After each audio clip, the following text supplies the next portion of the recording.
Good morning students. Now we are going to see Unit 6 Supplementary Leader, the Never Never Nest play, Cardinal Mount. Let us know the author. Cardinal Mount is a considerable distinguished playwright of his age. He wrote some thoughtful plays which include 20th century Labby, to cut a long short story, and Natural Bows of Welcome is one act play or easy to perform, satirical, witty and insightful. This one act play expose the shames of contemporary society besides declarity, amusing the guilty. So ivarudiya plays he is a playwright. And then a thoughtful play which includes 20th century famous renowned poet and short story. இதெல்லாம் பார்த்தனா his one act play, அவருடைய one act play அதெல்லாம் பார்த்தோம் அப்படினா it's a greatest poet also, perform satirical, ரொம்ப காமிக்கா எழுதுவாரு and witness-ஆ insightful-ஆ இருக்கும் அப்படினு சொல்றாங்க. What is a one act play? One act play அப்படின்றது எப்படி இருக்கும்னா the starting எப்படி ஸ்டார்ட் பண்ணுவாங்கன்னு தெரியாது, but the ending ரொம்பவே இன்ட்ரஸ்டா இருக்கும். That is one act play அப்படின்னு சொல்லிட்டு சொல்றாங்க. Okay, come to our supplementary leader. There is 4 characters, 5 characters in your supplementary leader. One is a Jack, Jill, Jack's wife, and Jack and nurse. Okay, scene. The lodge of Jack and Jill villa at New Hampstead. The essential furniture consists of the table on which are writing materials and 2 chairs. As the curtain rises, the lab is empty, but Jack and Jill come incompletely, followed by Aunt Jan. So louds அப்படினா என்ன சொன்னா waiting hall, ஓகேவா, wait பண்ற hall. இங்க jack and ஜில் வில்லானா ஒரு பெரிய place, முன்னாடி அந்த நம்ம என்ன சொல்லுவோம்னா இந்த போர்டிகோ அப்படின்னா சொல்லுவோம் இல்லையா, பார்லர், அந்த மாதிரி முன்னாடி இருக்க பிளேஸ் அப்படின்னு சொல்றாங்க. அங்க நிறைய ஃபர்னிச்சரோட நிறைய டேபிள்ஸ், ரைட்டிங்கான 2 சேர்ஸ் எல்லாம் போட்டு அழகா ரைட் பண்றதுக்கான சேர்ஸ் எல்லாம் இருக்கு. அந்த கர்டன், அதாவது இந்த பிளேன் சொல்றாங்க இல்லையா, அந்த கர்டன் எம்டியா இருந்து அதுக்கப்புறமா யார் என்டர் ஆகுறாங்க, ஜாக், ஜில் and Aunt Jan. Jill, and this is the lodge. Jill சொல்றாங்க இதுதான் lodge, இதான் நம்ம இருக்கிறது அந்த waiting room அப்படின்னு சொல்றாங்க. Aunt Jan, charming, such a chose little room and such pretty furniture. அப்படியே பயங்கரமான கம்ஃபர்டபிளா, ரொம்ப ஹாப்பியா, கிளாட் அப்படின்னு சொல்றாங்க. சார்மிங்னா ரொம்ப கிளாட், ஹாப்பினஸா சொல்றாங்க. கம்ஃபர்டபிளான அவங்க லிட்டில் ரூம்னாங்க, ஆனா அதுவே பெருசா இருக்கு. அப்ப பாத்துக்கோங்க, பிரிட்டி ஃபர்னிச்சர், என்ன ஒரு அழகான ஃபர்னிச்சர்ல இருக்கு, பயங்கரமா இருக்கே அப்படின்னு சொல்றாங்க. Jack, we like it, you know, handly place to sit in and listen to the telegram. நாங்க இங்க ரொம்ப லைக் பண்ணுவோம், இங்க அப்படியே சிட் பண்ணிட்டு அழகா டெலகிராம்லாம் கேட்டுட்டு இருப்போம் அப்படின்னு சொல்றாங்க. Aunt Jan, oh, have you got a radiogram as well as a car and piano? நீங்க radiogram and then piano, car, இது எல்லாமே வாங்கிட்டீங்களா, இதுவும் இருக்கா அப்படின்னு கேக்குறாங்க. Jack, why? Of course, Aunt Jan, you simply must have a radio set nowadays.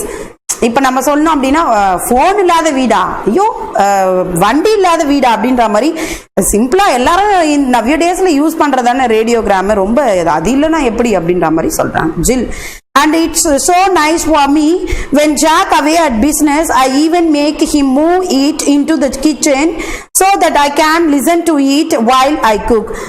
அவங்க ரொம்ப நைஸ், ஜாக் பிசினஸ்க்கு போயிட்டாரு அப்படின்னா நான் என்ன பண்ணுவேன்னா அந்த கிச்சன் ரூமுக்கு போகும்போது அழகா அந்த ரேடியோகிராம கேட்டுட்டு இருப்பேன் அப்படின்னு சொல்றாங்க. அந்த குக் பண்ணிட்டே கேட்டு இருப்பேன். Jack, sit down, Aunt Jan. You must be tired and you have soon shown you everything now. ரொம்ப டயர்டா இருப்பீங்க, நிறைய விஷயம் நாங்க உங்களுக்கு ஃபர்னிச்சர்லாம் காமிச்சோம், அதெல்லாம் பார்த்து நீங்க ரொம்பவே டயர்ட் ஆயிட்டு இருப்பீங்க அப்படின்னு சொன்னாங்க. ஜில், what do you think of our little nest, Aunt Jan? நீங்க என்ன நினைக்கிறீங்க என்னுடைய லிட்டில் நெஸ்ட்டை பார்த்துட்டு? நெஸ்ட் அப்படின்னா கூடுன்னு சொல்லுவாங்க, இந்த இடத்துல ஹவுஸ், சரிங்களா, குட்டியா இருக்கு அப்படின்னு சொன்னாங்க. ஆனா இட்ஸ் a large, ரொம்ப வேஸ்டா ஹியூஜ் பிளேசஸோட இருக்கு. Aunt Jan, I think it is wonderful, my dears, the furniture and the car and the piano and the refrigerator and the radio. What is it? It's wonderful, really wonderful. So அவங்க என்ன சொல்றாங்கன்னா, I think ரொம்ப அழகா இருக்கே my dears அப்படின்னு சொல்லிட்டு நிறைய furnitures இருக்கு, காரு, பியானோ, ரெஃப்ரிஜரேட்டர், ரேடியோ, எல்லாமே சூப்பரா இருக்கு, ரொம்ப வண்டர்ஃபுல்லா இருக்கே அப்படின்னு சொல்றாங்க. Jack, and we owe it all to you. இது எல்லாமே உங்களால தான், உங்களுக்கு நாங்க கடன் பட்டிருக்கோம் அப்படின்னு சொல்றாங்க. Aunt Jan, Yes, Jack, that is what is worrying me. இதுதான் வந்து எனக்கு கஷ்டம் தரா மாதிரி இருக்கு, எனக்கு ரொம்ப worrying-ஆ இருக்கு அப்படின்னு Aunt Jan சொல்றாங்க. உடனே Jack, worrying you, Aunt Jan? worrying you, Aunt Jan? என்னது வருத்தமா இருக்கா உங்களுக்கு Aunt Jan அப்படின்னு கேக்குறாங்க. Aunt Jan, yes, that check I gave you for your wedding present, it was only 200 pounds, wasn't it? I did not put 2000 by mistake. அவங்க என்ன சொல்றாங்கன்னா, அந்த செக் இருக்கு இல்லையா, அந்த செக்ல வந்து வெட்டிங் பிரசன்ட்ல 2000 பவுண்ட்ஸ் தானே போட்டு 200 பவுண்ட்ஸ் தானே போட்டு இருந்தேன், மாத்தி ஏதாவது 2000 பவுண்ட்ஸ் ஏதாவது மிஸ்டேக்கா எழுதிட்டுனா அப்படின்னு கேக்குறாங்க. ஜில், why no Aunt Jan, what on earth made you think that? அப்படின்னா இல்ல, நீங்க என்ன இப்படி நினைக்கிறீங்களே அப்படின்னு சொல்றாங்களே, அந்த மாதிரி சொல்றாங்க. Aunt Jan, well, that is all right, but I still don't although understand these house relieved, it is very lovely, but does not it cost a great deal for rent? Okay, alright, எல்லாம் okay, நல்லதுதான். நான் வந்து இதை understand பண்ண முடியல. இந்த house ரொம்ப லவ்லியா, ரொம்ப அழகா இருக்கு.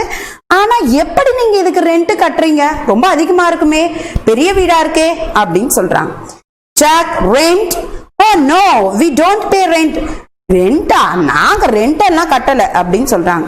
Aunt Jan, but Jack, if you don't pay rent, you will get returned out into the street, and that you would never do. You have will, Jill and baby to think of now, you know.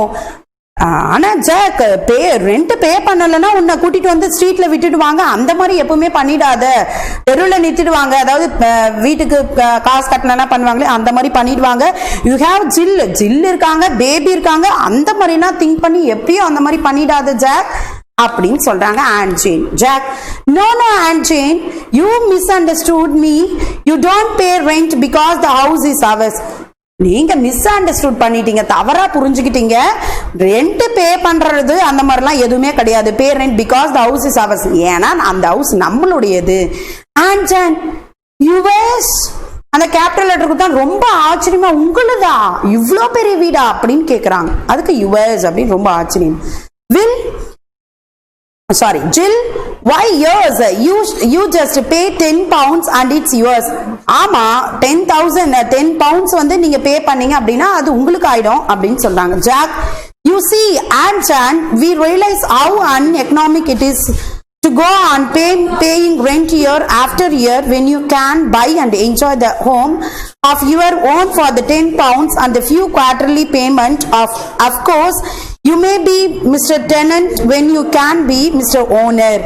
You see, ஆமா Aunt Jan, நம்ம வந்து realise பண்ண அன்எக்கனாமிக்கா யோசிக்க கூடாது, பொருளாதாரத்தில் ரொம்ப இதுவா யோசிக்க கூடாது. இந்த பேமெண்ட்ன்றது ஒரு பேமெண்ட் பண்ணோம், 1 இயர் பண்ணுவோம், அப்புறம் ஆஃப்டர் இயர் அதுக்கப்புறம் ஒரு முறை பே பண்ணோம், இதெல்லாம் வந்து எப்படி என்ஜாயா இருக்காது. ஒரு 10,000 பே பண்ணிட்டோம் அப்படின்னா அப்படியே ஆஃபா கொடுத்துட்டோம்னா மிஸ்டர் டென்ட் அப்படின்றது எப்படி இருக்கு, அதாவது நான் வாடகை இருக்கேன் அப்படின்றது எப்படி இருக்கு, இல்ல நான் ஒரு ஓனர் அப்படின்றது எப்படி இருக்கு அப்படின்னு சொல்லிட்டு கேக்குறாங்க. Aunt Jan, I see, yes, there is something in that. Even so, you must be getting on very well to keep up a place like this. ஆமா, ஆனா வந்து சம்திங் தட் அந்த மாதிரி வாங்கணும் அப்படின்னா நீங்க நல்லா பேமெண்ட் வாங்குறீங்க போல, சம்பளம் நிறைய வாங்குறீங்க போல அப்படின்ற மாதிரி கொஸ்டின் கேக்குறாங்க. ஜில், oh, he is Aunt Jan, why only last year he have 5 shillings rice? Did you, Jack? உடனே ஜில் சொல்றாங்க, ரொம்ப இன்னசென்ட் நம்ம ஜில். அதனால அவங்க என்ன சொல்றாங்கன்னா, Aunt Jane, last year 5 shilling வாங்கிட்டுங்க. 5 ஷெல்லிங்ன்றது 1971 யூஸ் பண்ண ஒரு ருபீஸ், அதை வந்து பென்னியா இப்ப மாத்திட்டு அப்படியே மாறி மாறி வந்துடுச்சு. இப்போ அது வந்து யூசிங்ல கிடையாது அந்த ஷெல்லிங் அப்படின்றது. So did you, Jack? ஆமா தானே, நீங்க 5 ஷெல்லிங் வாங்கிட்டு இருந்தீங்க தானே அப்படின்னு கேக்குறாங்க. Jack modestly, of course that was nothing really, I am expecting 10 this month. ஆமா, நான் வாங்கிட்டு இருந்தேன், ஆனா இந்த கிறிஸ்மஸ்க்கு பார்த்தனா நான் வந்து 10 எக்ஸ்பெக்ட் பண்றேனே அப்படின்னு சொல்றாரு. And suddenly, Jack, I have just thought of something. That car is it yours? நான் உடனே எனக்கு ஒரு தாட் வருது, இந்த கார் உங்களுதானா அப்படின்னு கேக்குறாங்க. ஜில், அப்கோர்ஸ் இட் இஸ் ஆஸ், ஆமா இது எங்களுது, நம்மளுதுதான் அப்படின்னு சொல்றாங்க. Aunt Jan, ஆல் யுவர்ஸ், எல்லாமே உங்களுதா? Jack, well no, not exactly all. ஆமா, ஆனா கரெக்டா இல்ல, எக்ஸாக்டா கிடையாது, ஆனா வந்து எங்களுதுதான் அப்படின்னு கேக்குறாங்க. and how much of it, எவ்வளோ இதுல எவ்வளோ உங்களுது அப்படின்னு கேக்குறாங்க. ஜில், oh I should say the steering wheel and one of the tires and about 2 of the cylinders. But don't you see, that is the wonderful thing about it. அந்த stealing tyres, ஒரு tyre, அதுக்கப்புறம் cylinder, அந்த மாதிரி ஒன்னு சொல்றாங்க. இதெல்லாம் நம்மளுது அப்படின்னு சொல்லிட்டு, you don't you see that she, அந்த மாதிரி ஒன்னு வச்சா பெருசா வாங்கணும், இவ்வளோ பெரிய விஷயம் தானே, இது ஒரு பெரிய விஷயம் தானே, இவ்வளோ பெரிய கார் வாங்குறது, ஒரு ஸ்டீல்னா கூட அது நம்மளுடைய தானே அப்படின்ற மாதிரி கேட்கறாங்க. and I don't see anything wonderful about it. இதுல எனக்கு எந்த விதமான வண்டர்ஃபுல்லான திங்கும் எனக்கு தெரியல அப்படின்னு சொல்லிட்டு நம்ம ஆன்சர் சொல்றாங்க. Remaining video will be uploaded soon. Thank you.